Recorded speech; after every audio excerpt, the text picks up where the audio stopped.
అనుకోకుండా నా నోటి నుంచి జరగడం జరిగింది. ఆ తర్వాత వారి ట్వీట్ చూసిన తర్వాత నేను కూడా చాలా బాధపడ్డాను. ఎందుకంటే ఏ విషయంలో నేనైతే బాధపడతా ఉన్నానో ఆ విషయంలో నేను ఇంకొకరిని నొప్పించాను అని తెలిసి రాత్రి వెంటనే మరి దాన్ని వెనక్కి తీసుకుంటూ నేను ట్వీట్ చేయడం జరిగింది.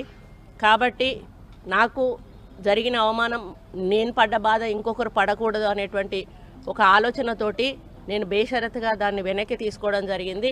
కానీ కేటీఆర్ విషయంలో మాత్రం తగ్గేది లేదు. ఆయన తప్పనిసరిగా క్షమాపణ చెప్పాల్సిన అవసరం ఉంది. ఆయనే చేసేదంతా చేసి ఈరోజు నన్ను క్షమాపణ నాగ చైతన్య డైవర్స్ 100% కేటీఆర్ చేయబట్టే అయింది. ఎందుకంటే కన్వెన్షన్ హాల్ని కూలగొట్టొద్దు అని అంటే సమంతను నా దగ్గరికి పంపాలి అని చెప్పి ఆయన డిమాండ్ చేశాడు. సమంత గారిని వెళ్ళమని చెప్పి నాగార్జున వాళ్ళు ఫోర్స్ చేశారు. సమంత నేను వెళ్ళను అనింది. వెళ్ళను అంటే వాళ్ళు చెప్తే వింటే విను, లేకపోతే వెళ్ళిపోండి, డైవర్స్ ఇచ్చారు.